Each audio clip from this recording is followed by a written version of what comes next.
Welcome to Sleeping with Sarah. I'm Sarah Albritton, a narcoleptic comedian, and this is a podcast where I interview people in my bed and we talk about sleep, comedy, and relationships. I'm happy to be part of the Laugh Factory Podcast Network. This is my 41st episode and the first one around the holidays, so happy holidays, everybody. For this episode, I interviewed Joe Kilgallon in LA. This is the first podcast episode where I interviewed somebody not on a bed, still a sleeping surface, so I think it counts. We interviewed on his couch, and his dog makes a little bit of an appearance, so you can hear a little bit from his dog there. Joe is a great comedian. He's originally from Chicago, and he runs the podcast Comedians Talking Sports, where comedians talk about sports. His album, Pay Attention, is also available on iTunes. You can follow him on Twitter and Instagram at Joe Kilgallon. That's JoeKilgallon, and go to his website, joekilgallon.com.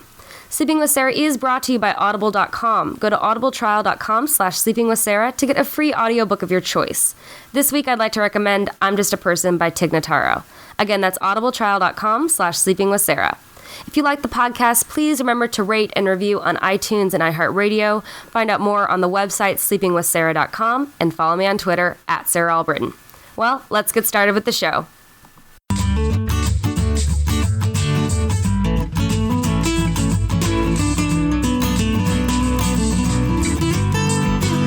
Sleeping with Sarah.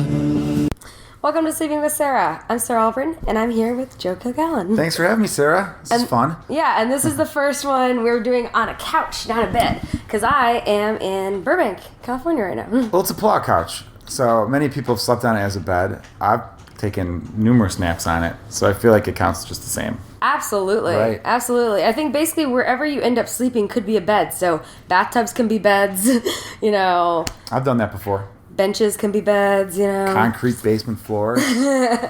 I feel like as comics, you find a way to sleep anywhere that you can go, especially if you're visiting. So, how'd you sleep last night, Joe?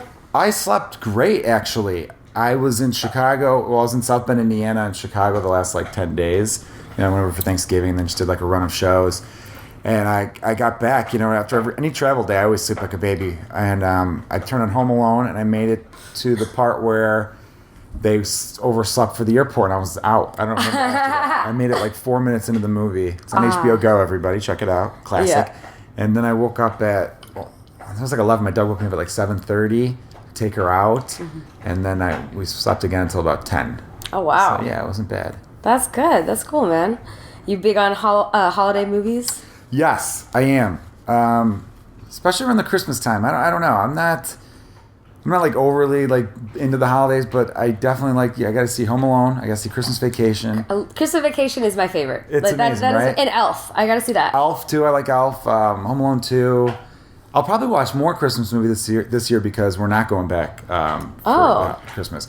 My wife's pregnant, so I think she'll be 2 pregnant. I don't know if you wanted to build into that reveal, but I just revealed it. And so we decided it's too much to fly at that time. And, so we're just going to stay here. So we'll probably, since we're celebrating in the land of palm trees, I bet we'll overdo it with Christmas movies to counteract it. Oh, yeah, because it's weird. It's your first Christmas not in Chicago? Or did you it'll be the first Christmas of my life not in Chicago. Wow, I didn't even realize until you said it. Damn. Am I going to make you Sarah. Gonna make you homesick? Yeah, I am actually. Sucks. Aww. Because Chicago, I always tell people ask a lot, what do you miss about Chicago? I go, I miss everything, but I don't miss January and I don't miss February. Those 2 months are brutal. I know it's a lot of bullshit. March Chicago is pretty weather bad too. March is bad too, but the thing with November, half of November is usually okay. Or the first couple weeks, you're fine with it. Mm-hmm. And then even when it does get cold, you got Thanksgiving, so it's we could deal with this. Yeah. Christmas, it could be pretty brutal too, but it's festive. You want a white Christmas. It's like a decoration. You want a nice thin blanket of snow, not too crazy. You got the lights. Michigan Avenue looks amazing. The whole city's pretty lit up, and so that part of it, it's that's cool, great. That's and then January and February, I'm I'm done with this shit. I want to move on. I move out, really. Yeah. Well, I know you're a huge Cubs fan, hence the shirt. I'm not wearing a Cubs shirt, but I'm wearing the World Series championship hat. I know. So you actually came to the games? I came in for game 3, 4, and 5 just to watch. I didn't get a chance to go to any of the World Series games, unfortunately, because I'm not rich. That was insane, the ticket prices. But I caught a game in San Francisco. I drove up with a comedian friend of mine to watch one of the playoff games there, and then they played LA, so I was able to check out one of the games here in town. Oh yeah, that's Worked pretty out wonderful. fun. Yeah. I was there for when they won. I went to a game. I went to watch the game at like a comedy bar, near Wrigley. So that was really fun because once you could hear everyone shouting like in the street when it all happened. So Yeah, I've been watching a lot of those highlight videos where they showed like crowd, response, and they cut to like outside of Wrigley, and you just hear how loud it got, and I was like, should have been there. It was insane. It was cool though. Like I'm glad I got to experience that. It's something that is pretty rare. Yeah. So. It's just about every 108 years it seems like they're on pace for. No, they're really good, so I think they'll win a couple more before the decade's out. I was in Brooklyn for game 6 and 7 when they made, the comeback. I had to go for this meeting, and I remember thinking to myself, I'm like, everyone's telling me, like, dude, you're the biggest Cubs fan we know, and you're in fucking Brooklyn watching at a hipster bar. Oh. Because I was doing CYSK in New York that night. And, but yeah. They won though, so I didn't care. I would have watched anywhere if I would have known they would win. I went to New York the weekend after, and so everyone was like congratulating me. They're like, "Oh, you're from Chicago! Congratulations, the Cubs won!" And I don't think I've ever been that congratulated in my life. And you were like, I really don't even give a shit. I was like, well, no, I cared. You Actually, care, I know. You know what? I'm not. I know you do sports podcasts. I'm not a huge sports person. Like I can't usually get into it. But this game, I was so invested in. I have never been that stressed out in my life. Like, we had the ups, the downs. I thought that foul was gonna be I know, I thought yeah, it was it looked over. like it was, and then it rained, and I was like, what are they gonna do? And I was so stressed out. But I also don't think I've related to my father more ever in my life. Oh, there you go. See, that's what I like about sports. I always try to tell people, I know there's a lot of obnoxious sports fans, and that's why a lot of people do hate sports, because I don't think anyone actually hates sports. I think it's they hate sports fans, and they associate that. Nobody ever actually is like, no, fuck volleyball. I can't stand it. It's a sport. It's like, you don't mind the activity. It's usually what you associate it with. So I usually get that, but it was incredible how much it brought people together, and that's what I love about sports. But you talking about the heart attacks people were almost having during Game 7 and just the stress. The next day, that was like the lead on the news for national news. Yeah. I was in the airport. I flew out I didn't even go to bed that night. They won Game 7. I ended up leaving the bar I was in Brooklyn. Well, I went crazy there because I was with friends, a bunch of comedian friends of ours, Mike Leibovitz and Jeff Steinbrunner and David Drake and So you were with Choxy. Chicago guys. Yeah, so I was with a lot of good dudes, and I was jumping up and down, Chelsea Hood, and hugging people and just going insane, and it was incredible. Then we went to this bar in Manhattan that was a Cubs bar. It was called Kelly's, and I got out of the cab at like the corner, had to walk like half a block up. When I got out of the cab, you could hear the entire bar singing "We Are the Champions," and this was in Manhattan. And yeah, so then I just stayed up all night long. Lisa Traeger, great comedian, you guys should look her up. Yeah. She is a Sox fan. Grew up in Chicago. She's a Sox fan. I was staying with her, but she was awesome. She couldn't have come through bigger because I was texting with her, and she's like, "Joe, where are you?" I'm like, "Oh, I'll be back around like 3 because I'm over at this bar in Manhattan. I'm coming back." She's like, "Cool, I got like presents," and her presents were like 40s and like an awesome joint. Oh, that's awesome. Yeah, and then we went up to the rooftop, smoked that, and drank the beers, and she was just like, "How pumped are you?" And because she's even though she's a Sox fan, she knew how much it meant to like all our Cub fan friends. Yeah, that's what I think. I think it's like a weird understanding that, hey, like this means something. We're not going to take it away by, Exactly. And then being in the airport the next morning, because I was still dressed in the same Cub stuff I was wearing. I probably smelled like every bar in New York. And I remember they had like, the TVs on in the airport, and all the TVs were like, how about that game? And this was like New York local news and then national news, and everyone was like, I felt like I was going to have a heart attack half the time. I can't even imagine what it was like for Cubs or Indians fans. So yeah, it was pretty cool. Yeah. So I could go on about this. This You will be the really do. podcast. You This will be really the do podcast. like sports a lot. Yes, yeah. So did you play a lot growing up, or? Yeah, baseball was my sport. I played in high school. I was kind of a troublemaker as a kid. I wasn't very coachable, so it didn't really work out. What kind of troublemaker? Like, I would just get into it with the coaches. Okay. I played football a little bit and basketball through grade school. My high school had a really, really good basketball team, though. I tried out, got cut, and then I wrestled for a year. Oh wow! So you did a lot. I did softball for 5 Do I years. have toothpaste in the corner of my mouth? I feel like I do. I don't see any. Okay. That's my way of telling people I brush my teeth. I go, do I have toothpaste on me? Yeah, he's like, I gotta brush my teeth before this, and I was like, okay. Yeah. Well, I was pounding chips and guacamole. And I love guacamole, but sometimes it doesn't have the best aftertaste. Oh, that's a good You know point. what I mean? Like an hour after you've had a bunch, you're kind of like, I need to brush my teeth.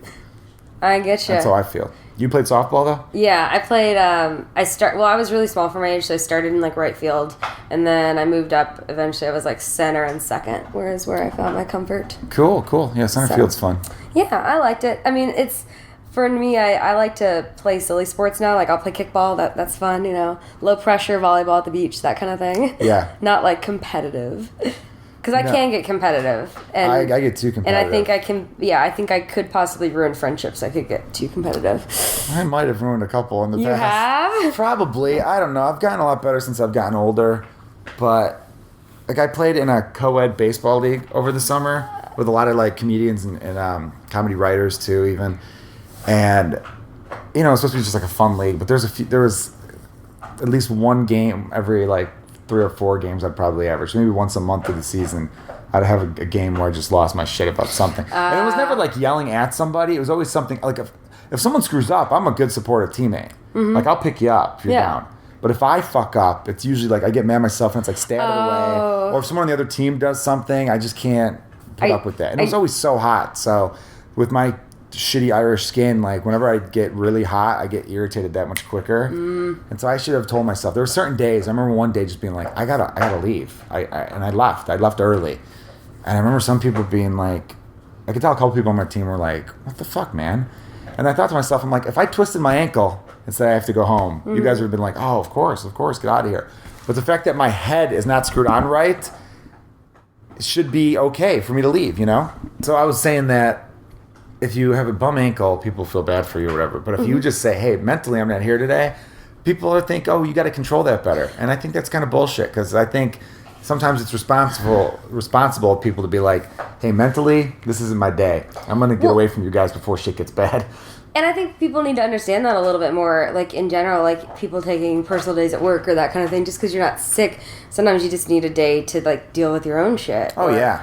And, like, I feel that same way with narcolepsy sometimes, like, because people can't see it. If I'm like, hey, I can't be out, I'm really tired, they're like, oh, no, just have coffee, stay up, you know? It doesn't work that way. No, it's yeah, like, not at all. But I think you got to take care of yourself in that way. Totally, yeah. Earlier you said that you slept, like, you usually sleep pretty hard, like a baby, you said? I'm a pretty good sleeper. When I was in Chicago this past week, I didn't sleep at all, really. And now that I'm in LA, I'm going to not drink the rest of the month of December. I'll probably drink New Year's Eve. I'm going to try to go the whole month of December. Wow. Because I'm not like, I want to classify myself as, definitely, you know, no alcoholic classifies himself as an alcoholic, so this is kind of a stupid thing to say. But I drink a lot.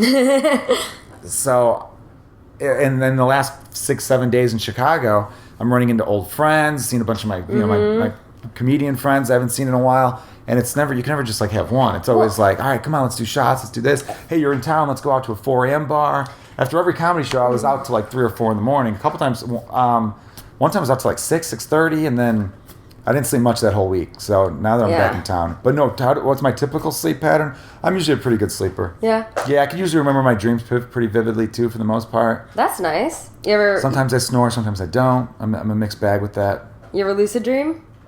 What does that mean? Where That's you know it's a dream while you're in it's a dream? it? Yeah, a couple times I've caught it where I'm like, this isn't real, and I know it's a dream. But then I wake up. I can't stay in it. Oh, you can't stay in it and like fly around or do crazy shit? No, one time I remember being able to.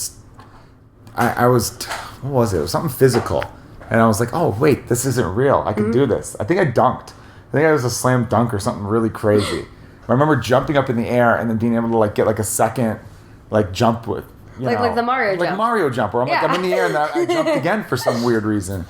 But no, I've never been able to like stay within it and then like, I can control this, and here I am doing that. Have you? Yeah, I've done that. I usually I bet go if flying. I focused on it, I could. I usually go flying. Usually if I can meditate before I sleep, which is hard because if I meditate, sometimes I just fall asleep. Yeah, totally.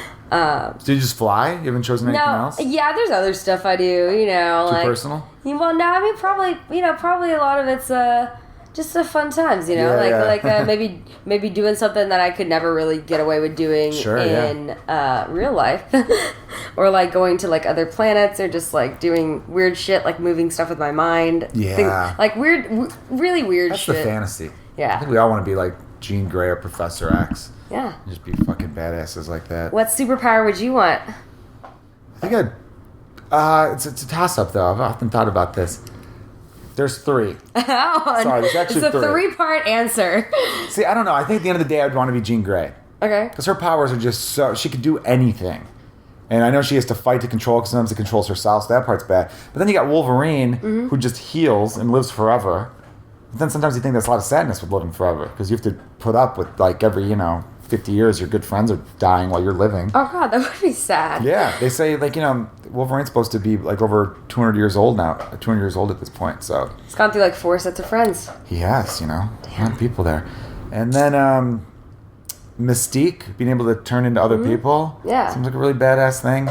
You're walking, if, like, you want to... Say you want to show up at a party, and...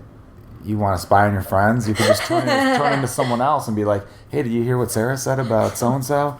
And be like, so I'll tell you what I think about Sarah, and then all of a sudden we got information. Oh, so that's what you would do. You would transform to spy on other people. Yeah, why not? Spy shit. Yeah, that sounds fun. It's funny how people always think, I need a power like this to protect myself against that. But if you're just a good person, you wouldn't need to do any of that shit, you know? You could just do stuff for fun. Exactly. Like, I wouldn't need the spy... Not that I'm a bad person, but you wouldn't... I don't know. I think it'd be cool to just be able to fucking turn into somebody. Yeah, I think so, like, too. I'm going to walk around like Michael Jordan for the day and see how much attention I get or anything. Or even just, like, to change your hair color without having to go to, like, a hairstylist, Yeah, like, that'd be badass, that would be too. nice, right? Like, just be like, hey, feel like going purple today. Totally. I would do that. I guess, though, you got to give Jean Grey's power, because she could do it. Well, she can't turn into other stuff, but she could read people's minds. She can move stuff with her mind. Telekinesis, telepathy. Yeah, like... I always thought it was cool in the X-Men movies when Professor X would just stop everybody. Mm-hmm. Oh, it just, like, freezes. Yeah, everyone, like, regular people just would freeze because he could do that with his mind and shit like that. And that's why Magneto didn't have that stupid helmet. Because he didn't want Xavier getting in his mind. So the helmet blocked against it. Ah, see, I'm learning new things. I've seen the films, but I was never into the comic books themselves. But I do enjoy, like, the graphic novel stuff. They're pretty great. The X-Men comic book series. I'm not that big a comic book guy, but... What I was learning about X-Men, and when it was created, its intention was... So Professor X is like this mutant who believes humans and mutants could coexist. Yeah. And then Magneto is also a very powerful mutant who doesn't think so. So he just wants to kill all the humans, just eliminate them or get rid of them because the mutants are the next wave of human evolution, and they're just getting in the way. So supposedly, when it was written, Xavier is Martin Luther King, Magneto is Malcolm X. Ah. Yeah, and the humans are all the white people. Wow. The weak ones, I guess. Yeah, well, I like that you could say more than just, you're having a commentary on society. Yeah, so that's why I always liked X-Men the best. And when I watched the X-Men cartoons when I was a little kid, I was like 7 when those came out. In the first cartoon, they say that the mutant gene comes along in puberty. So it's like when you hit puberty, that's when they find out if they're a mutant or not. And I was 7, so I'm like, shit, I got 4 years to find out if I'm a mutant. Not that I believed that it would happen because I knew it was a kid's show, but as a little kid, you're like, who knows? You kind of wonder, you're like, maybe something will happen.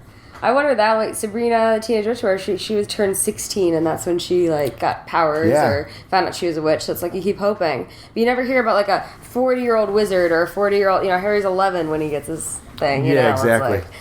It's like you gotta get, unless, like, some crazy incident happens and, like, there's... biochemical something spilled on you. Usually they don't get it. That's why X-Men was the first one that was believable to me. Because like, Spider-Man got bit by a spider, and Batman's parents are rich. Yeah, he learned karate and shit, but... and Superman's from another alien. He doesn't. He's a great fighter. He's a skilled fighter. He's got black belts and a bunch of different... and a lot of money. And gadgets. And a lot of money. And exactly. It's like, oh yes, it's easy to be a superhero if you're very rich. Same with Iron Man, And... He built the iron suit, and he was a smart rich guy who had to build weapons. He's an arms dealer, and so they all had those backstories. Superman being an alien, and then Daredevil lost his eyesight, so the rest of his senses got better and was able to do all these other things. But there was all these accidents, like you were saying, a chemical accident. Yeah. X-Men was the only one where it was just genetic. Yeah, where it's just like, hey, you're just born this way. Yeah, which I thought was just totally badass. That's cool. You started comedy in Chicago, right? Yeah. Yeah. Yeah, it was easy. I mean, it wasn't easy. It was hard. It was easy. No big deal. Now I'm out in LA. That sounded bad. What I meant to say was it was easy for me to start in Chicago because as opposed to, like, a lot of the friends I met when I was starting, they all had moved to Chicago.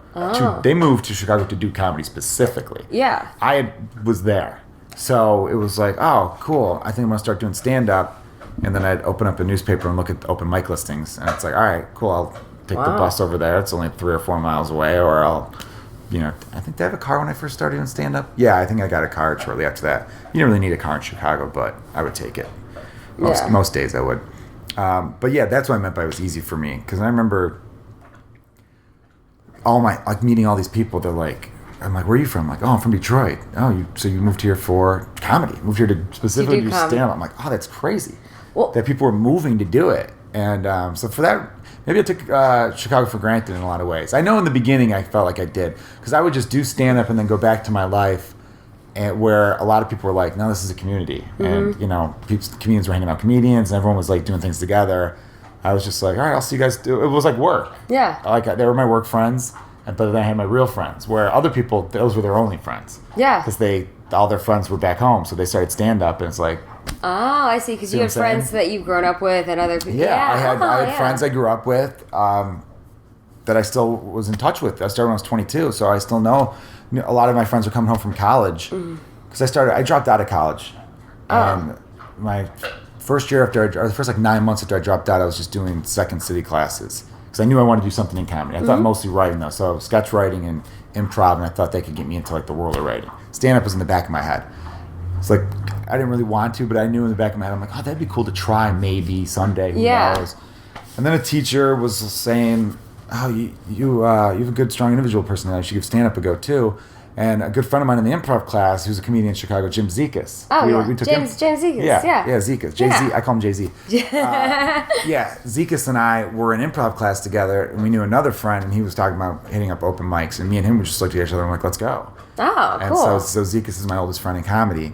Great dude. Oh, he's awesome. Yeah, I miss that guy. And so we started going to open mics together, and then, not knowing shit at first. Like, I remember I think my first which first one was it? Pressure Cafe was the very first one. It's up in Rogers Park. It was the big mic on Thursdays. It doesn't exist anymore. They have a new mic there, I think. Do they have a new mic there? I forget what night though, but I know that they've got a micro show.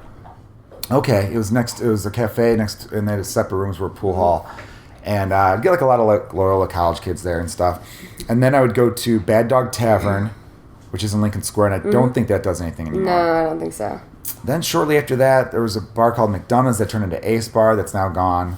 I think a lot of these mics are gone. Cork Lounge is back, but no one does open mics there anymore. Cork Lounge is right by Addison and Lincoln.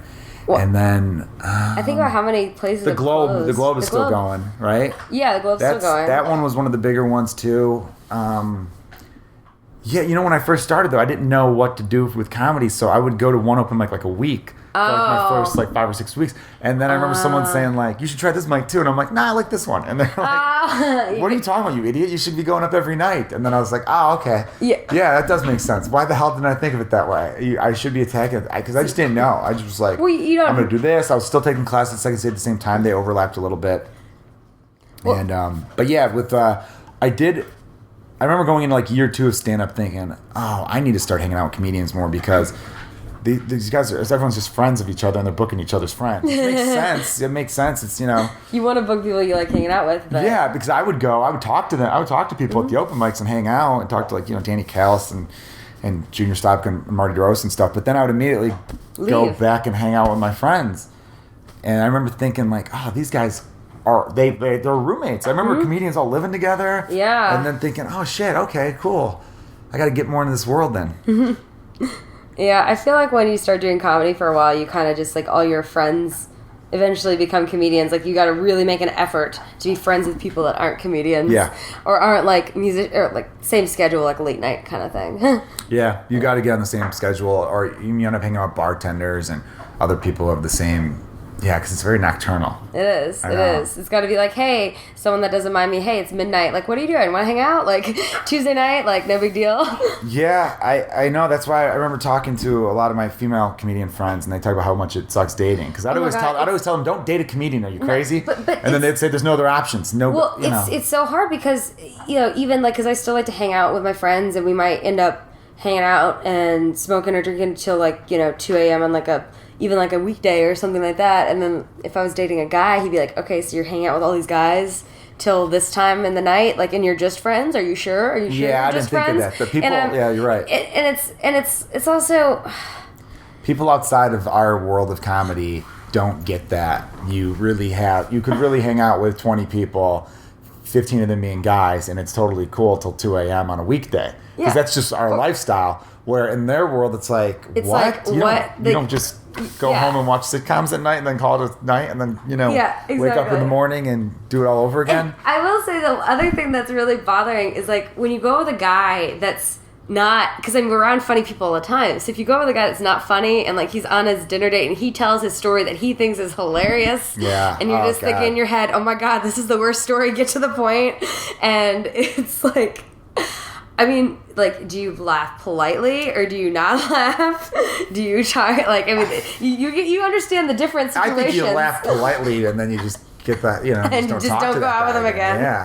I know. Because what else can you do at that point? You might as well, smile along and try to get a dessert out of it, but I don't know. And a lot of guys are intimidated by women who do stand-up. Mm-hmm. That's a fact. That's a real thing. I would always tell my female friends in comedy, I've got some of my best friends in comedy are women, and they'll tell me, like, these guys are just such pussies. And I'm always like, you don't want to be with that guy anyway. And then I remember the more and more talking to them, I'm like, so that's like every guy. It's not a comedian. It's not. I don't know, because dudes are just trying to think, all right, we're the person who's supposed to make the woman laugh. We're the person who's supposed to. Because laughter, for a lot of guys, was their way of standing out. If you're just some average-looking dude without nothing else to offer, not even average, like if you're an ugly guy, but if you're funny, that could be your thing. And so that's it doesn't work for girls that way. I know it's unfortunate. It's too bad. It's a bullshit systematic thing, really, because neither gender really knew that we'd been programmed that way. Yeah, it's just what happens. Nice. But I guess it's just a weird thing. It's like, you date comedians or you don't, and you try to find someone that understands the weird things. And yeah, I mean, it's doable. I know women who aren't, but I feel like they have to be dating someone who's somewhat like similar lifestyle or in the entertainment, musician or producer or I guess writer works, but something, it's got to be in that realm where so it is unfair that the guys could choose from anything, but then a lot of women don't get it either. I've talked to it's because you're performing on weekends, so your weekends you're working, so many of guys we've all talked, and it's like it sucks when you hear like a friend telling me, so this one girl for a little bit, and then she's like, so every Friday you do comedy? And then he's like, yeah, I can meet up with you after. But no, and then, but then you could always take a weekend off if there's like a wedding or something big coming up. But if they just want to go to some bullshit Lincoln Park bar, I'll be at the Laugh Factory. Yeah. You could just meet me there, or I'll see you after the show.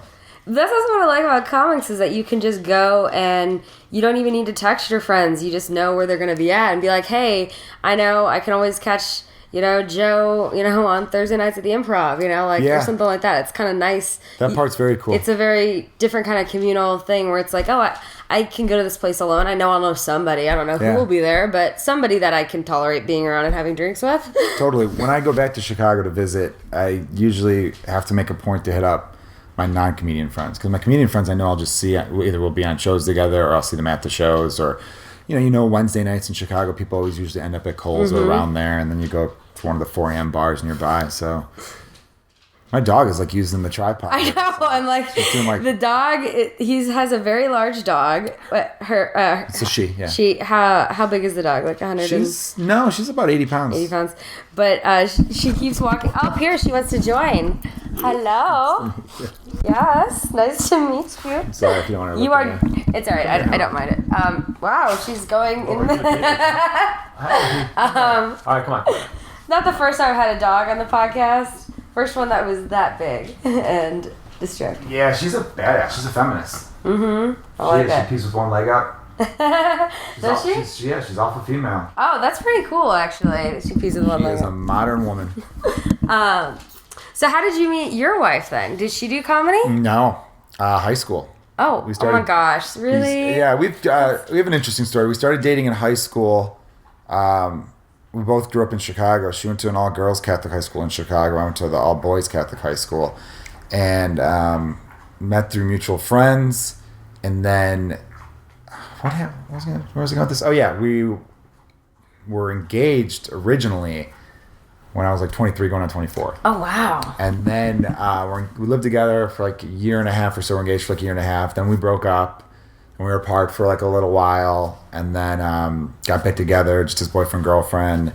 Then I re-proposed, got engaged again. Did you use the same ring? No, people ask that. That's a common. I'm just like. It's a common question. I used what I did was it was a princess cut diamond. So I used that main diamond, and it's got a new band, and the new band was better because it had diamonds in the band. So before it just being like a solid like band, and then just the diamond kind of raised. Yeah. I got it where there's diamonds around it, and then so it's a hybrid of. So it's part of it. Part what it used to be, but then it's a new, improved version. Well, at least she didn't at least she didn't do something so bad that she like threw it in like Lake Michigan or anything. So that was good. She had held on to it though, so I had to get it back from her at one point. Was that awkward? I got it back from her when we got back together. Oh, when you got back together, it wasn't because that would be really awkward. Broken up. Yeah, it would have been. Yeah. Like just hitting her up, but I know we're going, hey, I'm kind of broke right now. Can I get that ring back? I'm kind of paying rent for one person now. Oh. No, I'm just kidding. Yeah, I don't know. I haven't had the heart to like sell. I mean, I was never engaged, so nothing that big. But I think that's just shit in movies and TV. I think for the most part, people just either they give the ring back or they keep it. It depends on the situation too. Yeah. I think sometimes the woman's like, no, I'm fucking keeping this thing because you're breaking up with me and you were the piece of shit or whatever happened. Or I mean, for the most part though, I think if you just asked if you're the guy and you're the one doing the breaking up. Sometimes you don't give a fuck because it's not like you're planning on using that ring again. Guys are so bad at breaking up. No, I will say. No, we are bad at breaking up, but I think the whole idea of like I've seen it in TV and movies where it's like I'm breaking up with you, can I have the ring back? And unless it's your grandmother's ring, I don't think you should get it back. Yeah, because it's not like you gave her the ring, you're breaking it up. If she breaks it up, she should offer to give it back to you. Because that way you could maybe just, all right, well, I'm selling this thing then. Mm-hmm. But it depends. It depends. I don't know. Were you better? 1,000 different situations. Were you better at proposing the second time? Like, did you do different things? I did different things each time. Oh, the second proposal might have been better. I don't know. The first proposal was really good. You're like, hey, I'm crushing it at proposing right now. I'm fucking killer at proposing. My proposal game is on fleek. The first one was in Miami. I did it. I wrote, "Will you marry me in the sand?" She didn't see that, though, because earlier in the day we were looking for seashells. So I had her just sitting there, and I'm like, I'm going to go grab some seashells. And I walked up, and then I wrote it. Because it would have been weird if I said, come here, and then I'm drawing it out, because that's not cute. Yeah. No. And so that was pretty good. So she didn't see it at first? No, she saw it, but she didn't see me writing it. Oh, good. I wanted to say I wrote it in the sand, but she didn't see it, because I just wanted to make it clear to people listening that I didn't do it like right in front of her. I didn't write I with a stick, Will, and she's reading it as I'm writing it. That's stupid. That's not a surprise. No, that's not suspenseful because she's gonna. It's real fortunate at that point. You're gonna guess what the. Do you ever wonder if maybe there was a couple walking by after you guys left that thought that it was for them? Maybe it was pretty dark though. I wonder if the tide took it out though. Maybe. And that's really cute. Yeah, the second one I did on the steps of the water tower. Because it's, the only thing to survive the Chicago fire. So it's kind of symbolic, I guess. And we just ate dinner across the street, so... yeah, that one was a good one, too, I thought. That's nice. Yeah. Well, it's kind of cool that you got to propose to the same person twice. Yeah, it was funny, though, because when we got back together and we were just boyfriend... when did this start? I think when we were first talking again, and we weren't like... I don't know if we had officially labeled ourselves anything... My friends were like, "Oh, it's good to see you and your ex-fiance hanging out." And then the comedians, then they started calling her my ex-fiance current girlfriend. So they're like Joe's ex-fiance current girlfriend because they like that long stretch out label. Mm-hmm. Just being a bunch of dick comedians. But I did kind of find it funny too in my head. I'm like ex-fiance current girlfriend. That's kind of funny. That's nice. Because who has that title? Not many people. I would say that's pretty. Well, just the high school thing alone is kind of rare. Yeah. Because that's insane. Well, then when we got engaged the second time, we made it quick. It wasn't a long engagement because the first time we were engaged for almost 2 years. Well, that's what happens when you get engaged when you're young. Yeah, we were too young. We needed more life experience before we were going to settle down at that point. Yeah. So it worked out. Then we got engaged in 2012. So 2008, and then we got engaged in 2012, and then got married in 2013. Moved out here in 2014. Got the puppy right away. And now you got now we got a baby on the way. a baby on the way. Are you allowed to say what it is? Do you know what it is? We don't know what it is. We could know, but we're refusing to know. We want to be surprised. So both of you are wanting to be surprised. So none of this like cake with the pink or blue frosting on the inside bullshit. None of that shit. We talked about it years ago. Like, we've known forever that when we wanted to have babies, we would. It's weird to say children. It sounds too adult. Yeah. We wanted to have children. Well, we are adults. I know right? we are. We're supposed to be adults, but I don't know if we feel like. I don't know. I still don't. I think when the baby comes, that's when I'll start to feel like it. I'm actually starting to feel more like an adult lately because I know the baby's coming. That's why. Oh, it's like you're preparing yourself. Yeah, people had said, dude, you've been married for 3 years. You hadn't felt like an adult then. And I'm like, no, I haven't. Because it's just. You still sit on your couch and watch. Yeah, we still Home Alone and. Yeah, I still my lifestyle did not change when I got married, but now it's going to with the baby, obviously. Well, I mean, they wake up a lot and they cry, and you have to clean up their shit. So now I feel like an adult, but we always wanted to go. Hello again. Well, a dog's almost like a baby. So do you think the dog is going to be weird about the baby? I think she's going to be protective because she's always been protective of Nicole anyway, and now she's going to, and she's already more protective that Nicole's pregnant. Holly, come on. All right, cutie. No. Come on now. Lay down. Holly, down. This is why you never want to share the stage with babies or dogs. Good girl. Because they always take the attention. Yeah, they do. So I think she'll be protective. Oh, that's like good. In a good way. Yeah. Dogs are good with babies. They are. I think that dogs have a good sense about them. Like, very smart. They're intuitive. Like, if you're upset, even if they're, like, needing something, they will, like, realize, oh, no, this person needs to be comforted and stuff like that. Yeah. She's great at comforting. When I get pissed off about something, or even when I'm excited, she'll just come to me and be like, what's the matter? Can I jump on you and lick your face and make you better? She's good like that. That's good. And, yeah. And have you been liking LA so far? I do. I like living here a lot. There's stuff I love about it. There's stuff I absolutely hate about it. It's a lot more space, it feels like, than Chicago. Like, yeah, it's more spread out, that's for sure. So you definitely get more space, like in your typical apartment. But I don't know. I like population density. I kind of like being closer to things. It's hard to... The stand-up scene out here, there's a lot of stuff that's good about it because, I mean, the industry is right there, and any given night you're performing with some of the best comics in the world, but there's just not as much good stand-up out here. Yeah. Like, the clubs are really good. The big 3 or 4 clubs are great. And the indie scene. The indie scene could use a little work, if you ask me. There's every now and then a good show will pop up, and then it'll be gone 4 months later. Because, like, the bar owner was a dick, or whatever, Or maybe somebody else. That's the other thing, is it feels like everyone here there's, like, very little permanence in terms of jobs or anything. It's like, hey, something better comes along, you take it, and then you quit the other thing. Yeah. No, that happens too. Some people will just stop running a show because they don't have time anymore, and the open mic scene sucks because it's all lottery. Like in Chicago, you sign up, you're going up, and you might not be going up till midnight or 1 a.m., but you're going to get up. Yeah. Most of the mics. I know there's some that just pick out of a hat, and sometimes you get fucked, but most of the mics here, you could show up there, put your name in the bucket, and then it's like a 2.5 hour mic, and then all of a sudden they announce at the end, all right, the mic's over, these following names come next week, we'll do our best to get you up. So they'll try to get you up for sure next week, but then it's like, all right, I just spent 3 hours sitting here listening to horrible comedy. and now I'm going home with no sense of accomplishment. And then some of the audiences, I've had some fun with some audiences. Holly, stop eating your paw. Come on. You gotta put like ointment on her paw. She's been really licking the hell out of it lately.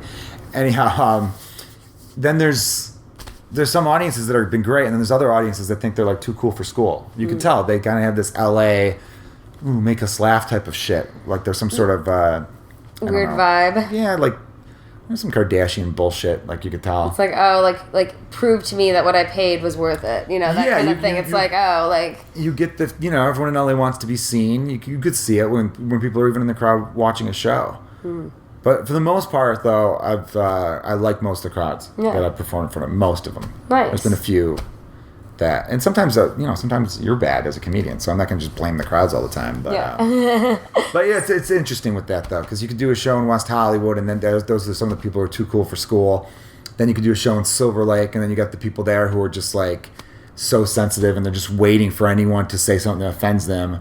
When really it's that's the thing with PC is that I think people are having the bad argument with it.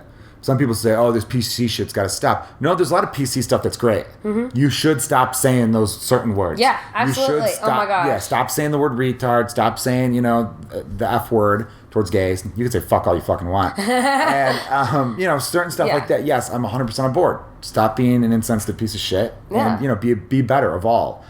But then there's the flip side of that where I watch comedians who will just bring up a topic and the whole audience will shut down on them because they're nervous as to where this is going because they don't have an open mind anymore. I know. It's hard because you want to reach those topics, and I've noticed that a lot of people are also like pretty political in terms of the comedy here that I've seen, at least. Yeah, I mean, I think it's more and more comedians are trying to go towards political or social commentary. Well, I don't even know if they're trying to. It's just like, this is what's happening in our world right now, and we have to comment on it. Like, if I don't say something about what's going on, then it's like, am I just saying, oh, we're just going to ignore it, That's true, because it's so big, it's hard to ignore. And it's one of those things, it's like, I do believe that comedy can create, like, change, and I do believe in having our point of view, but it's hard when you don't know who's in the audience, Or it's like if you did a show in Indiana, and let's say you did some more, liberal-based stuff, like, I mean, would people walk out because they disagree? Like, how does that, I have a story for you from this past weekend. I was headlining the Drop Comedy Club in South Bend. Nice club, nice crowds. They're chatty there, though, but usually in a good way. They're not, it's not like they're actively heckling you, but you'll do a joke, and they'll start talking at you. Where it's like, all right, shut up. I'm talking like, they try to have a conversation. They'll try to make it like a town hall meeting where they think they get to throw in their 2 cents, and then it's like, all right, I know you're not being malicious or anything towards this. You're not like yelling out you suck or whatever, but it is a form of heckling because you're distracting me from doing what I'm supposed to do, and you're screwing up everyone else. Anyhow, I was real hesitant on doing any political stuff because I had the feeling that, South Bend's a college town. Most of the people who were there were townies, and they weren't, they didn't vote for Hillary. You could tell they were Trump supporters. Gotcha. And I've never wanted to I've been doing political stuff since I was 2 years in. It's always been kind of a thing, starting in 08, 07, no, when I started, like 09 doing political stuff, like after Obama was elected. I always wanted to approach it from the middle. But, so my approach is from the middle, but the punchline is from the left. Like if you listen to my political material, anyone listening to it that knows anything about politics, if you know politics at all, I'm liberal. Yeah. You know what side I'm coming from. Yeah. But since I approach it from the middle, I actually get people on the right to listen.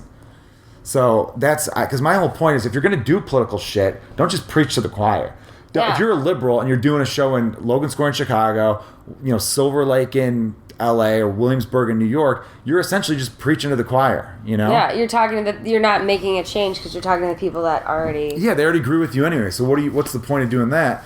And I would rather go into a place where I'm like, all right, I think this room's a little more split. And then I want to approach it from the middle. That way I get the people who don't agree with me to hear it.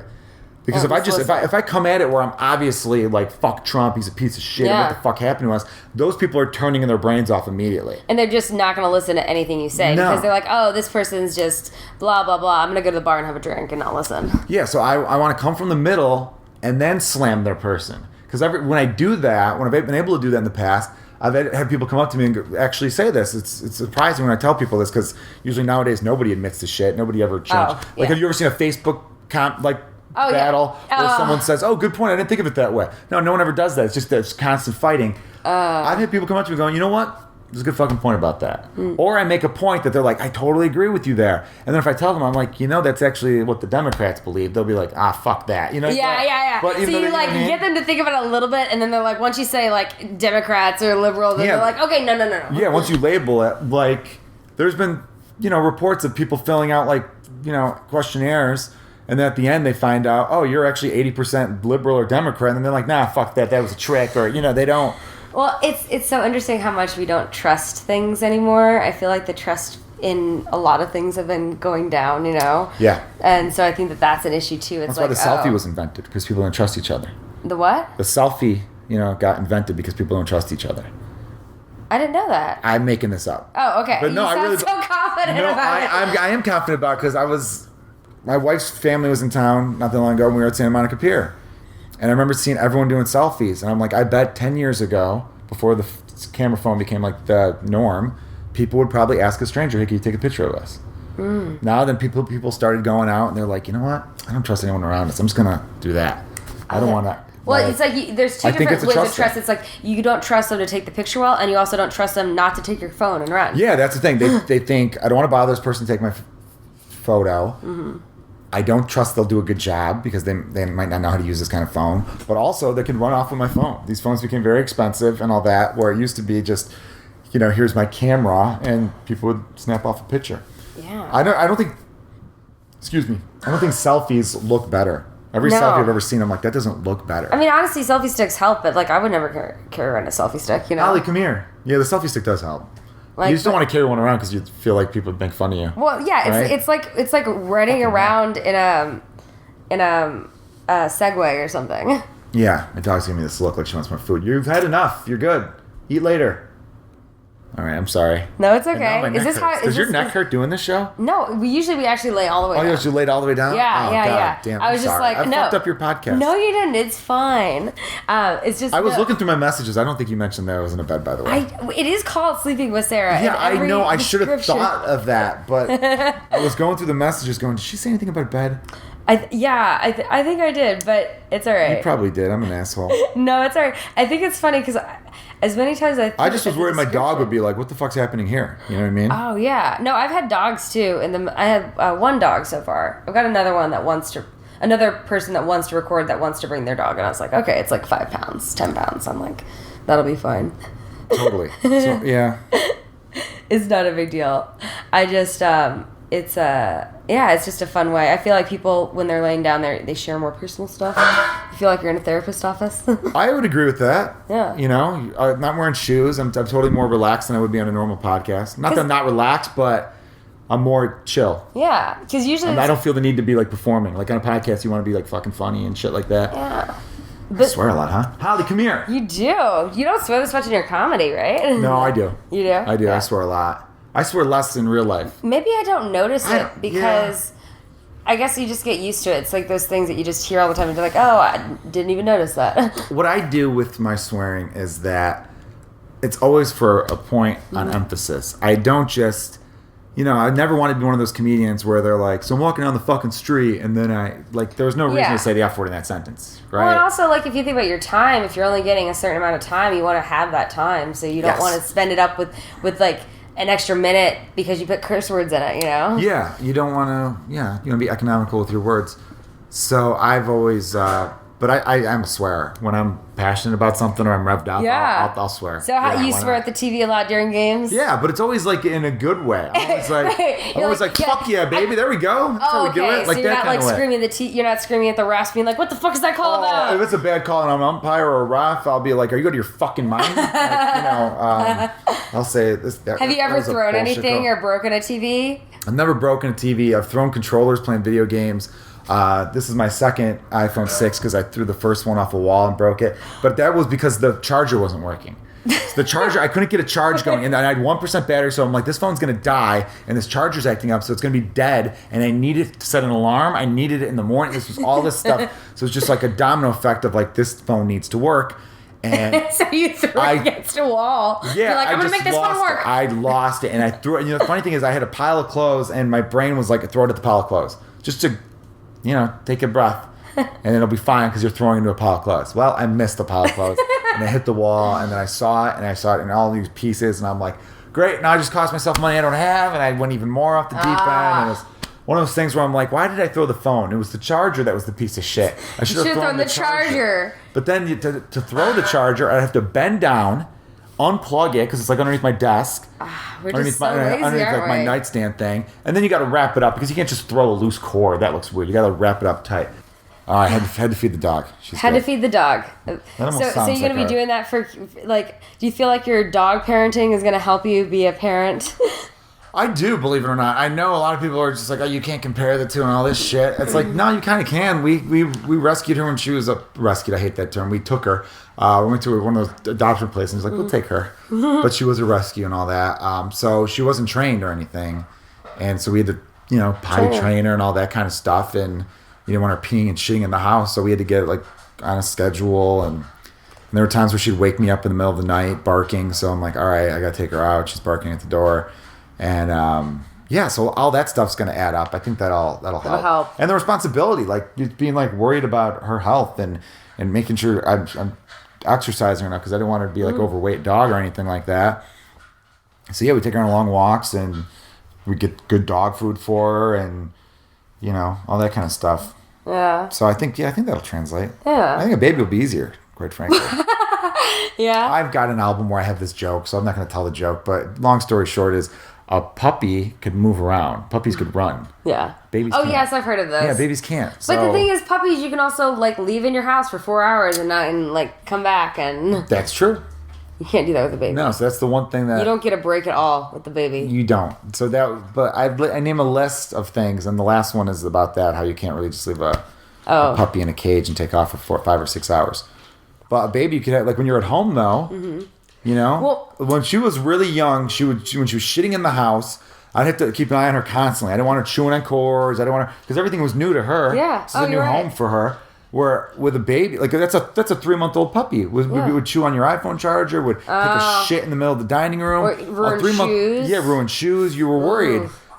She was good about. She doesn't really chew on stuff. There was a couple things she would, like the edge of one of these chairs is chipped because she was gnawing on the edge of it for a little bit there because they teeth too. Puppy dogs teeth, and so with a baby though, you could put the baby in the bassinet. You could be playing video games. You could do could do things. Watch Daddy beat Zelda for the 15th time. Exactly, yeah, and the baby's shit in their diapers, so you don't have to worry about them sniffing the floor and then taking a huge crap. I guess you're right about that. Yeah, you don't have to worry about a baby lifting up its leg to pee on your Xbox. So that part of it's tough. My mom's a dog trainer, and she helped use a dog training technique to get my brother to learn how to be potty trained. Really? So what she did was she sat click him. Trained him? No, not click trained. But what she did was she sat him on like the child's toilet, and she just sat and read to him all day, like just sat him sit. And every time he peed, she gave him an M&M. Oh, nice. And then so it's like giving a dog a treat. Yeah, it's exactly and what within it is. a day, he was potty trained. That's smart. Maybe I'll steal that one from your mom. Yeah, right. It's food. Food is good motivation for animals and. You see her hitting the bells? Yeah, that's your trick for her to like be let out. That's how we trained her to get let out. Whenever she needs to go outside, she hits the bells. And since she just ate a bunch of food, she probably needs to. Now I'm gonna open the door real quick. You don't have to stop. So just you continue asking me a question or two if you want. And then I'll let her out. That'll be fine. All right. You can still probably hear me, right? Yeah, it's fine. We're fine. Go. Knock on the door and I'll come back in. No worries. All right. That's good that Sorry you ever trained that way. Yeah. That was, I like that because actually it impresses people. We've had people over for like parties and stuff and she'll hit the bells and they're like, what's she doing? I'm like, she needs to go out. And they go, that's fucking awesome, man. I'm like, you basically taught your dog sign language. Yeah. That's cool. Yeah, so, and you run Comedians You Should Know Are Here, right? Mm-hmm. Yeah. Yeah, it's going to be going better. It's going pretty good overall. Overall, it's one of the better shows in LA, but it's not nearly the Chicago standard of what I'd like it to be. We've had waves of like, oh man, we sold out X amount of weeks in a row. This is great. And then as soon as we get to that point where we're thinking, it's happened a couple times where we've had a nice little month where it's like, oh cool, we're a hit now. We could relax. Then as soon as we do that, it starts to dip. And then we got to work harder to get people back in. And yeah. Well, I think it's weird when you like start to feel like, oh, like we're this, and you feel almost like a little complacent, like you don't try as hard, and that can be part of it, I think. Yeah, it could be dangerous, but I was always hoping. I remember just telling the other people in the group that if we put a lot of work in early, it'll get to the point where just consistently we know there's gonna be a crowd there. Because the thing I can't stand the most about producing a show is that anxiety you get. Oh, that no one's going to show up, or that people there. aren't going to be there. I get that too. And it's like, you got to trust that you're building some sort of audience, but it's still at the same time, you're like, oh, like, is it going to still be happening? And that's a scary thing. Yeah, it's stressful. I feel you on that. Have you produced a show before? Yeah, I run Secret Size and Alibis. Oh, yeah, I've been running that for yeah. a year and a half. Sorry, I knew that. Yeah, no, It's a that's good all name. right.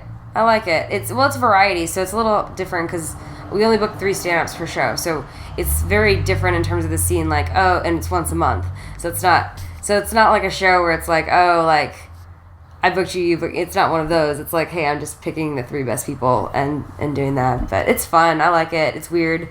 I'd try to find a place here, I think, when I move. Forgot that we're still recording.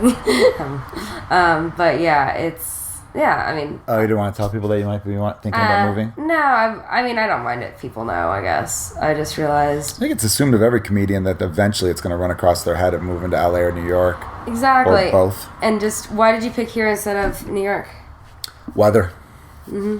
No, weather and more opportunity. I thought that, at the very least, like, you know, because if I'm doing a day job, I'm gonna want it to be in the entertainment industry. Yeah, and everyone's in the industry here. Yeah, absolutely. To me, it felt like there was more opportunities in LA overall, because I don't want to just do... Now I think I want to just do stand-up, actually, after seeing the industry up close. But I never really wanted to act. I would love to... no, that was a joke. I still am pursuing writing, like, because I want to, write scripts and sell them, and be in a writer's room sounds awesome and everything. And there's more of that in LA.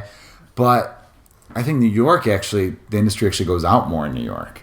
Yeah, in LA, I feel like the industry's gotten lazy, where they just kind of like sit around waiting for shit to come to them, looking up YouTube stars and whatnot. I don't know. It's like everyone has their own way of getting in and how that works. It's just like working on shit. And, yeah, totally. Getting there. But you'd like to write for TV. Like what would be a dream show you'd write on? A dream show? Or is it your own show? Probably? My own show. I want to, create my own show and be the Joe Kilgallon show. Executive producer, showrunner on that. Is it going to be I'm a stand-up comedian at night, and during the day I deal with my wacky dog and my kid? No, I don't think I'd ever want to do anything like that where I'm a comedian, because I think that's been done so much. Yeah, it's been done. It's always the easiest, though, because it explains why you have free time. Yeah. That's why they do it a lot in shows more lately, I feel like. I mean, because it used to be just Seinfeld was the show, I felt like, where it was a stand-up. Yeah. And then Louis on his show, he's also a stand-up. Mark Jim Maron, Gaffigan. Actually, I liked Cameron Rio with, I liked their show a lot. Take My Wife. I actually really liked that one. I liked it too. That one should be like a real show, not just on CISO.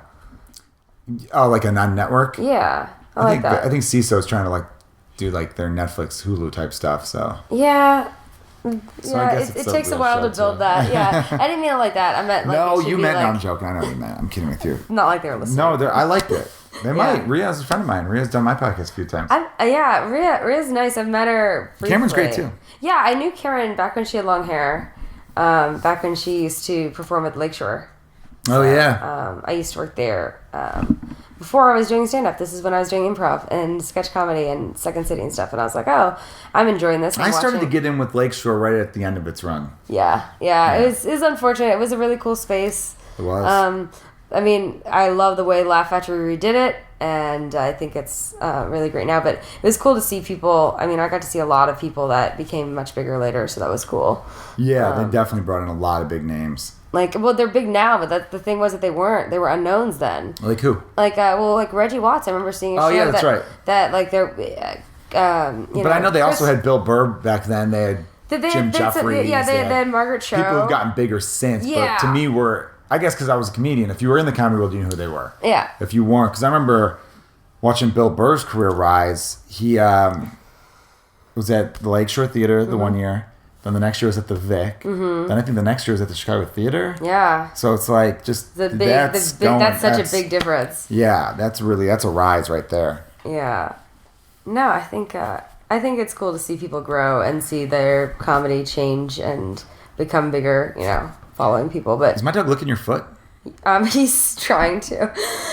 She. You keep saying he. Are you one of those people that refer to all dogs? No, as I don't refer. Because there are some people who refer to all dogs as he's and all cats as she's. No, that's not true. No, that's totally not true. That's not you. But there are people who do that. I just there's a dog that I grew up with that was a black lab like this, and it reminds me of him, which is another dog. So it's like more of a. Her mannerisms are more boxer, but she looks more lab. Yeah. So she's got such a it's a special face. Guest of the podcast. Yeah. But yeah, no, I like having. I'm a dog person. Are you? I guess you're a dog person for sure. Yeah, I didn't grow up with dogs, and this is my first dog. But I am without a doubt gonna have dogs the rest of my life. You'll always be my number one, Holly. Until little baby comes along. No, I told her she's still number one. She's my daughter. Yeah. So this could be if I have a baby girl or baby boy, that's my number two.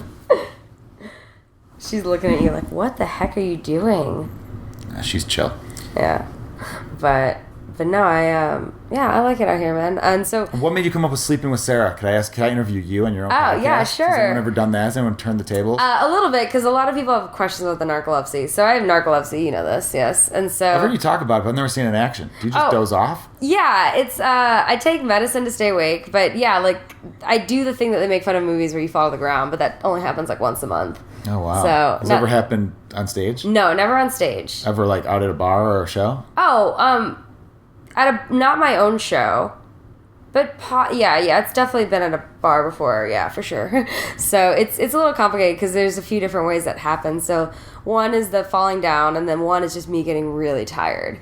So many times in the back of open mics or other things like that, like I might fall asleep or in the back of a show, and I mean, at least I'm open about it, so nobody feels. Hopefully nobody feels bad. Stage readings. Oh, I'm really bad at staying awake during stage readings. I really try. But that's really hard. So some things I don't think anyone would feel bad. I mean, that's just, you have a sleeping thing. That's not a big deal. I wouldn't feel embarrassed by that at all either. Yeah. I don't think you are. I'm not embarrassed by it, but I think I would have been. I think I was a few years ago. I think that being open and talking about it has definitely made me feel like, okay, this is who I am. People will deal with it. It's amazing how people will, if you just tell people what's up, because I can imagine if you were with a group of people and you just went out, they'd be like, what the fuck, Yeah. But if you're friend, I mean, I'm not saying that you're going to just tell strangers right off the bat, first thing about you. Hi, I'm Sarah. I'm a narcoleptic. Yeah. Nice to meet you. Although I bet when you go on dates, do you let the person know? Yeah, I gotta let them know. I usually let them know on the first date because I don't want anything to get too weird and like if I do get tired or whatever, like at least I like to give them a for preface. safety reasons. I think safety you have to reasons tell them, right? And yeah, it's just because and people ask me a lot if I've fallen asleep during sex, but I've definitely fallen asleep making out with people before, and that's like awkward because it's just like I don't know. 'Cause then you're just dead weight, right? No, it's just a weird thing. It's I just wouldn't want someone to feel bad, like they were that bad at making out. Although honestly, if I fell asleep making out, they were probably bad at making out. Yeah, because if you were making out with someone good, you wouldn't fall asleep. No, yeah, even with narcolepsy, I wouldn't fall asleep. No, yeah, so that is well, you're not going to tell them that, but yeah. You hear that, people listening? If Sarah, it hasn't been that many Sarah people. dozes off, that shit's on you. With your dry tongue. We're too messy. Yeah, if you're sloppy. Yeah. That's bad too. Gotta have that good balance.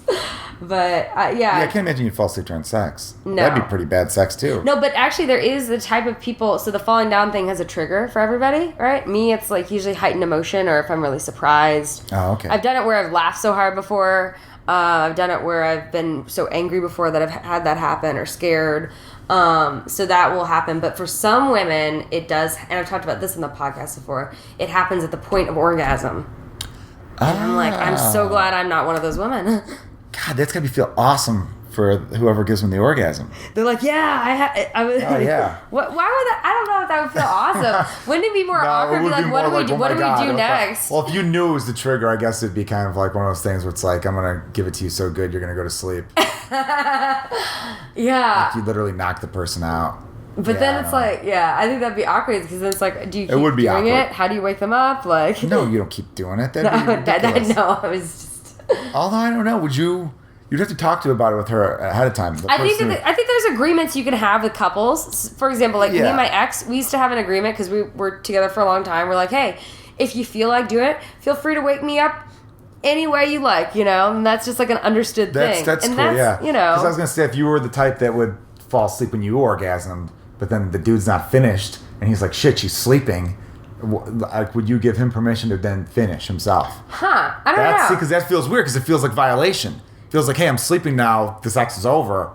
That's how it should be, but if you talked about it ahead of time, then, Well, that's a weird thing. If it was like a first time thing, where if you were having sex with this guy for the first time, or if you were having sex with this woman, this works for lesbian narcoleptics too, or male. I'm a bisexual narcoleptic. Well, there you go. So it works for you, or the guy, because I'm sure there are guys who pass out when they orgasm too. I'm making this very woman, and I feel bad about that. No, it's all right. Just because you're the only person I know that's narcoleptic, and you're a woman, so I'm doing it from your point of view. Well, and the thing is that not everyone that has narcolepsy has this thing that happens. I just read a couple cases, and I'm so thankful I'm not one of them, because that would be really frustrating. Totally. It would almost be like you'd almost feel the orgasm, then you'd feel it and immediately go to sleep. Yeah, which isn't that different than guys, to be honest. But Yeah, totally. Because it'd almost be like, do you forget what the orgasm was like then? Because you fell asleep so quickly afterwards. Or does the orgasm translate into your dream? Like, what happens? Yeah, but that would be something you'd have to talk about. Because it would be if it were with like a one night stand. And you blacked out, and then that guy was like, well, fuck it, and then he finished, then he's a piece of shit. Yeah. But if it was like a relationship, and you guys talked about it ahead of time, where you're like, sorry, this shit's curious to me, so that's why I'm getting into like the weird X's and O's of it. No, I think that's interesting. Thankfully, I've had understandings about it, and actually, I have hooked up with a narcoleptic before. What made him pass out? Or her pass out? It was her. Sorry, I was going to say her next, sorry. Well, I took her to my place, and then we both took a nap and had sex in the morning, and that's like literally what we did. I was like, okay, this person gets me. Sorry, dogs. But there was everyone I've met has a milder case than I do, so I guess I have a pretty bad case. Oh, do you? Yeah. Okay. Yeah. Now, sorry, I'm asking another question. It's okay. Keep asking. So, when you're bi, do you like one more than the other, or both equally? Oh, I'm probably like... I'd say I'm probably like 70-30, like more male than women, but I've definitely, had fun experiences. I'll say that. I was just curious for future reference if we're talking about something and say you had a date and I was like, oh, what was he like? Or because if you tell me you're 50-50, then I'll probably alternate between he and she. But if you tell me you're 70 one way or 30, then I'll feel comfortable leading off by saying what was he like. Yeah. But if you were like saying it was 50-50, I'd probably do he one time or she the next time. Oh, but then if you were saying she mostly, and then from now on going forward, whenever I saw you in the future and we talked about random stuff, I would assume she. That's a good... That's a very progressive way to look at things. That is a very progressive way to look at things. Yeah. No, I think mostly I've dated guys. With women, they've always been the ones that have been approaching me, and I've never I've never figured out the way to hit on a girl. Like, does that make sense? With guys, like, I can give you some pointers. Yeah. Oh yes. What are some pointers on hitting on women with Joe? On lesbian women or bisexual women? See, I don't know how to hit on bisexual or lesbian women. Tell you how to get the straight ones. Yeah. Oh no, you just talk to them. Listening is big. I know it sounds so simple, but I've found. By the way, you should talk to an actual person who spent. I've been single all of 4 months of my life. I forgot. Yeah, you guys met? No, but I know how to flirt with women. You just, it's really just listening. No, it's so simple. I used to talk to people about this because when we were apart for a little bit, I obviously talked to a lot of women, and it was a non-specific compliment I was really good at. What I mean by that is, like, I remember one time telling a girl she had a really nice neck. And then that was That's so weird. It's a weird, but it's non-specific. But guess what? I remember having a girl tell me once that she really liked my chin. And I was like, oh, that's cool. Because no one says shit like that. Mm-hmm. So it's memorable. That's what I mean. Yeah. But for the most part, if you just talk to people, you just pick up on it. So I think it's different because you're like, how do you know that? Well, yeah. See, that my problem is I have a problem being able to tell or pick up on if they are also bi or not, and if they would be offended, which is weird because I don't feel awkward if I'm talking to a guy and then I find out he's gay. I'm like, okay, cool, we could still be friends, hang out, whatever, no big deal. But with girls, it's like, oh, is it going to ruin the friend? It's just this weird. I don't know, but maybe that's just me. I'm really bad at dating. Like, no, I wouldn't be. I got no advice. I at all. I think I'm okay at it, I guess, but it's like I don't know. I'm really bad with the texting thing and all that. So technology, not good at that. So yeah, I don't know. See, I'm no help there. Because you dated in high school. Like, what? You guys saw each other in algebra class, and you're like, we didn't go to the same school, but yeah, I forgot. Different. Do you guys have the dances together though, right? All boy, all girl. No, with dances like that, everyone thinks that you mix the dances together, but usually you have to be invited to the dance. So the girls' school will have their dance, and then the girls will ask the guys, "Hey, do you want to come to this dance?" So it wasn't they had to ask. Yeah. You have to go to theirs, and then for ours, we'd have to ask the girls to come to ours. Wow! So if you wanted any girls at your dance at all, like, guys had to get the guts. Yeah, it was all dates. It wasn't. That's a different level of, hey, like, you got to learn this skill. Yeah, the skill was basically like, hey, I got homecoming coming up. You want to go to my homecoming dance with me? But you don't understand how rare it is. I think, like, guys are very shy, or like, maybe it's just me, I don't know, but like they seem to be way more aggressive here and in New York than they are in Chicago. Really? Yeah, just in terms of even just like, hey, like, can I buy you a drink? Or like something like They're that. more aggressive in LA and New York than I am in Chicago? Huh. My experience. But maybe I know that. What the fuck's going on in Chicago? I don't know. Like, I feel like Midwestern boys are just like, maybe they're trying to be so like, so considerate that they don't do it. Oh, yeah. It's like, it's very nice. Because I also do things with guy friends, and then we'll be at a bar, and, I don't know if the guy, I'll go to the bathroom sometimes, and the guy will be like, hey, like, are you with, they're so polite about it. Versus, like, other people, like, in New York or LA, they don't care. They're just like, hey, can I buy... The second he turns around, like, hey, can I buy you a drink? Yeah, that's probably why people get decked in those cities a little bit more, though. I mean, I don't think anyone's been decked over me, though. Like, that's too bad. You would want their... I like the idea of being like, hey, the guy's asking, are you with that dude? Because it's rude otherwise. I think if a guy just were... If I were hanging out with, like... It's Megan Gailey, one of my best friends. Mm-hmm. If me and her were just at a bar for whatever reason, and some guy started hitting on her right in front of me, I'd be like, "Hey, dipshit, how do you know we're not together?" And then I would immediately tell him, "I'm only kidding around with you, man. Go for it." Like, I wouldn't touch her with a fucking 10-foot pole, and it would be like that. But because I think there's got to be some courtesy. Yeah, there's probably got to be some courtesy. People in New York and LA are just so rude; they'll just go up and say, "No, not rude. I just feel like I don't know. Maybe it's I don't know. I just feel like they're more." I'm more likely to get drinks bought for me here or in New York than in Chicago. Okay. Well, I'll just say that. I don't know, maybe you're hanging out the wrong bars, I guess. I don't know. I'm just mostly hanging out with comedians that are broke. That's why. You're hanging out with broke-ass fucking comedians. We're out here. It's like, I'm going to get to know some people. Oh, yeah. I forget. Everyone's, like, rich out here.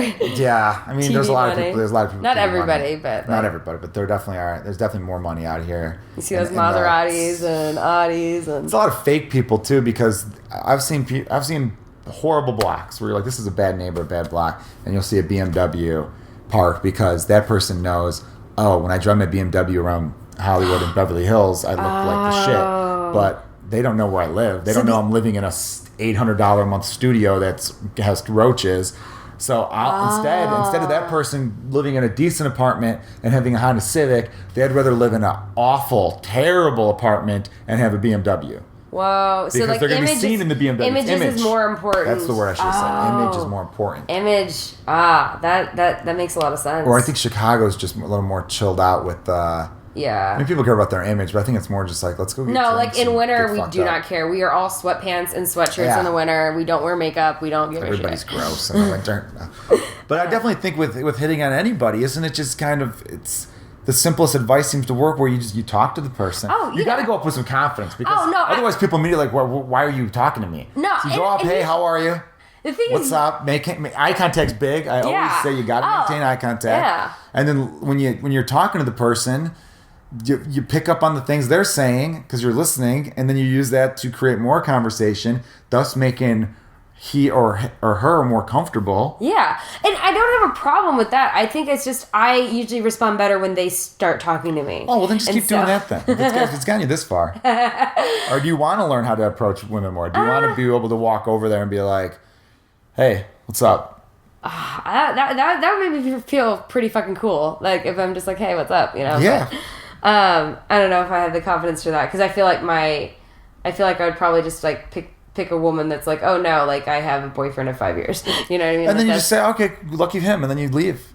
And then when you say lucky him and leave, guess what she's thinking about the entire time she's with the boyfriend who comes back with the drinks? She now has a story for him. She tells him, you wouldn't believe this woman just hit on me. And he's like, really? Cool. That's what his response would probably be. That's what you think. Like, so like No, if your wife if your wife was hit on by another girl at a bar, you'd be like, oh yeah, that's pretty cool. Yes. That was very enthusiastic. I would think that was cool. If she was hit on by another guy, I'd be like, fuck that guy. Does he not see the ring on the finger? That is a double standard. Wait, isn't that interesting that you're upset about the guy, but the girl you're like, oh, like you don't see her as like a threat? Here's why. I've talked about this with someone way back when. The reason, like I've asked people this, like, you know, your bullshit hypotheticals when you're at a party drinking at 4 a.m. Yeah.